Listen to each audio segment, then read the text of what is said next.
Dari perjalanan Presiden Prabowo ke luar negeri, Donald Trump akan memimpin Amerika Serikat 4 tahun ke depan dengan kebijakan yang ia populerkan, yaitu proteksi dagang. Sedangkan dengan Tiongkok, Indonesia selalu defisit dagang. Peluang apa yang bisa diraih dan mitigasi resiko dagang seperti apa yang bisa dilakukan? Kompas Bisnis sudah bersama Direktur Eksekutif sekaligus Ekonom Selyos Bima Yudhistira. Selamat pagi Mas Bima. Selamat pagi. Mas Bima, kita ulas sedikit dulu dengan Amerika Serikat. Exxon, Chevron, Freeport, GE Healthcare langsung disebut oleh Presiden Prabowo. Apakah perusahaan-perusahaan ini bisa menjadi benchmark investasi langsung ke Indonesia? Jadi kalau melihat dari sisi industri migas dan juga sebagian tambang atau ekstraktif, memang sebagian besar Amerika Serikat sejak dulu ya, bahkan sejak pertama kali bekerja sama dengan era Orde Baru, itu memang berada di sektor-sektor yang terkait dengan tambang migas. Jadi ini bukan suatu hal yang surprising. Artinya memang Amerika Serikat berada di sektor-sektor yang menjadi minat mereka paling besar.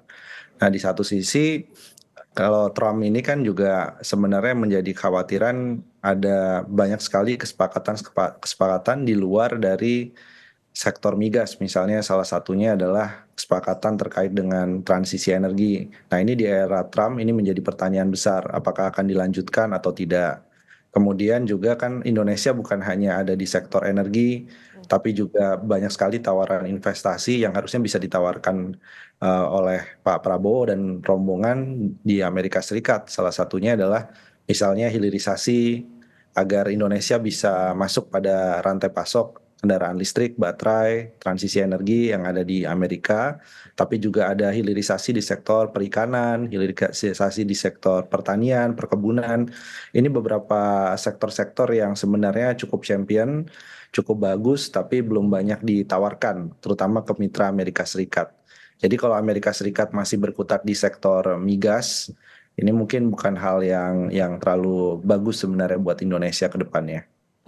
Oke, poinnya adalah tentu yang diharapkan justru sebetulnya industri-industri yang bisa mendukung hilirisasi di dalam negeri sebetulnya ya. Mas Bima, kalau dengan Tiongkok, Presiden juga mengajak sejumlah pengusaha, sebut Boy Thohir, Tommy Winata, Prayogo Pangestu, Franky Wijaya. Apa yang bisa diartikan oleh pasar? Ya, ini diartikan bahwa memang ada banyak sekali pelaku usaha yang mungkin memiliki kedekatan ya secara politik, misalnya dengan Prabowo, dengan Hashim, dengan beberapa orang yang ada di sekitar Prabowo. Ini yang akan menjadi jembatan antara masuknya investasi maupun perdagangan dengan Tiongkok. Nah, tapi kalau melihat dari sektor-sektornya, tentunya masih juga sektor yang berkaitan dengan energi-energi fosil. Salah satunya pada waktu di China ada statement ya bahwa ada kerjasama di Natuna itu untuk eksplorasi dan eksploitasi migas. Dan di sisi yang lain juga ini sepertinya salah satu cara agar memastikan setiap kunjungan ke luar negeri harus diikuti dengan deal bisnis yang secara real bisa langsung direalisasikan. Terutama memang di era kekhawatiran adanya perang dagang antara Amerika dengan Tiongkok, ini banyak sekali deal ataupun peluang investasi yang harus segera diamankan sebelum Januari 2025 ke depan. Jadi diajaknya beberapa pelaku usaha ini menjadi salah satu sinyal bahwa Prabowo tidak hanya ingin agar ini menjadi kunjungan diplomatik biasa, tapi juga langsung mengamankan investasi. Ya, terutama memang ekonomi Tiongkok sendiri kan dalam beberapa tahun ke depan diproyeksikan akan mengalami pelambatan. Jadi kalau tidak dilakukan deal investasi secara cepat, khawatir momentumnya akan lewat gitu. Oke, artinya memang bisa menjadi jembatan ya sebetulnya dengan mengajak para pengusaha-pengusaha ini tentunya bisa membuka pasar ataupun peluang lebih besar lagi. Mas Bima, masuk ke konteks neraca dagang dengan Amerika Serikat, Indonesia surplus, tapi Trump ini sangat tidak suka dengan negara penyebab Amerika defisit. Dengan Tiongkok, Indonesia selalu defisit. Nah, kalau kondisi sebelum 4 tahun lalu terulang, yaitu perang dagang, apa yang perlu dimitigasi dan diantisipasi oleh Indonesia? Ya, pertama kita harus memitigasi bagaimana efek dari perang dagang ternyata kurang begitu bagus bagi Indonesia. Karena yang diharapkan misalnya terjadi relokasi industri baik dari Amerika, dari Tiongkok itu ke Indonesia. Ternyata yang dipilih justru Vietnam, Thailand, Harley Davidson pada saat itu juga banyak sekali melakukan relokasi pabriknya itu ke Thailand. elektronik itu banyak ke Vietnam, bahkan juga untuk komponen energi terbarukan untuk menghindari tarif, mereka pindah ke negara-negara lainnya. Semikonduktor dari Taiwan, dari Tiongkok, diversifikasinya ke Malaysia saat ini. Jadi menjadi pelajaran penting bahwa kita harus memang mengejar nih relokasi industri kalau terjadi perang dagang dan pasti akan terjadi eskalasi perang dagang. Jadi evaluasi dari periode pertama Donald Trump ini bagaimana segera kita melakukan persiapan-persiapan di dalam negerinya, daya saingnya, birokrasinya, pemberantasan korupsinya, biaya-biaya untuk perizinan harus lebih dimurahkan lagi, diturunkan. Itu yang harus dimitigasi. Kedua, karena terjadi perang dagang, maka Tiongkok yang sedang kelebihan kapasitas produksi, mereka menyasar negara seperti Indonesia yang konsumennya cukup besar. Jadi kita juga harus mitigasi, jangan sampai kita dijadikan limpahan dari produk-produk yang tidak terserap ke Amerika, terserap ke pasar lainnya karena perang dagang, maka itu akan banyak masuk ke Indonesia. Yang terakhir, ini adalah soal GSP ya, General System of Preference. Jadi fasilitas GSP ini adalah fasilitas bagi negara-negara berkembang, negara miskin, sehingga tarifnya bisa murah untuk masuk ke Amerika. Jadi kalau Donald Trump dengan proteksionismenya merasa bahwa Indonesia salah satu penyebab defisit perdagangan Amerika, maka kita harus memitigasi jika terjadi evaluasi. Jadi tekstil, pakaian jadi, alas kaki, dan juga perikanan ini bisa saja tarifnya naik ketika ekspor ke Amerika Serikat. Ya, apalagi pasar kan juga pasti merespons soal ini. Tadi Mas Bima sempat mention soal bagaimana biaya, kemudian juga dikhawatirkan Tiongkok ini kelebihan produksi bisa menyasar ke Indonesia. Yang biasanya terkait dengan itu kan soal kebijakan tarif dan non-tarif nih Mas. Apa kekuatan dan kelemahan kebijakan tarif dan non-tarif dalam hubungan dagang internasional? Jadi memang kebijakan tarif ini adalah kebijakan yang paling mudah untuk dipatahkan, terutama ketika terjadi perang dagang ataupun sengketa. Ini adalah kebijakan yang paling harus dihindari. Karena kebijakan tarif dari beberapa waktu terakhir, Indonesia misalnya menerapkan kebijakan tarif, itu digugat di WTO, kalah gitu ya. Jadi artinya tarif ini kan di era banyak sekali kita sudah menaikkan kerjasama perdagangan internasional, perdagangan bilateral, menggunakan tarif untuk melindungi pasar dalam negeri bukan pilihan yang tepat. Kecuali kita merevisi berbagai kerjasama perdagangan bebas itu. Tapi kalau kita ingin lebih advance lagi, lebih maju lagi, bisa menggunakan kebijakan non-tarif.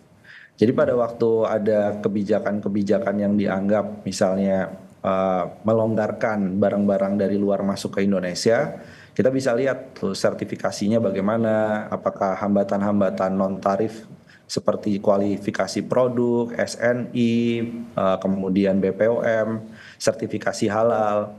Nah, itu salah satu cara agar barang-barang luar tidak masuk secara deras di Indonesia. Jadi salah satunya dengan cara sertifikasi dan standarisasi itu. Itu menjadi salah satu opsi yang lebih efektif dibandingkan kebijakan naikkan bea masuk, ya, naikkan pajak-pajak yang terkait dengan impor produk. Tapi juga kita harus melihat bahwa ada yang lolos dari dua itu. Jadi tidak kena tarif, tidak kena non-tarif, yaitu barang ilegal. Dan ini jadi salah satu PR juga. Karena limpahan dari kapasitas produksi Tiongkok bisa jadi tidak hanya masuk melalui jalur perdagangan yang resmi, tapi juga perdagangan yang ilegal. Dan itu salah satu hal yang membuat neraca perdagangan kita sebenarnya defisitnya jauh lebih besar daripada data yang ditampilkan oleh pemerintah.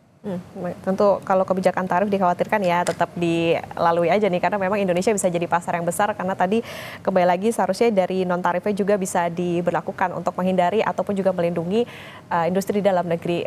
Kemudian Mas Bima, tentang investasi langsung, saat ini kan Vietnam jadi pesaing Indonesia. Kenapa Indonesia nggak dipilih misalnya oleh Apple? Salah satunya adalah dari sisi kedekatan geografis. Jadi ke dalam konteks perang dagang Amerika dengan Tiongkok, yang paling dekat bergeser jika basis produksinya di Tiongkok itu adalah di Vietnam. Karena dia berbatasan secara darat secara langsung dengan Tiongkok. Kemudian dari sisi upah sebenarnya relatif Indonesia juga bisa bersaing upahnya dengan Vietnam. Produktivitas juga per jam itu dari data ILO Indonesia jauh lebih baik daripada Vietnam. Jadi soal tenaga kerja kita ada perdebatan soal itu apakah Indonesia lebih baik atau tidak dibandingkan Vietnam. Tapi yang jelas iklim berusahanya, kepastian berusaha, kepastian regulasi itu menjadikan Vietnam lebih unggul daripada Indonesia. Kerumitan birokrasinya itu justru Vietnam jauh lebih baik untuk menangani kerumitan perizinan birokrasi, biaya-biaya izin lebih murah, itu mereka jauh lebih unggul daripada Indonesia. Dan di Vietnam itu kepala daerahnya itu sangat-sangat agresif dalam menarik investasi masuk.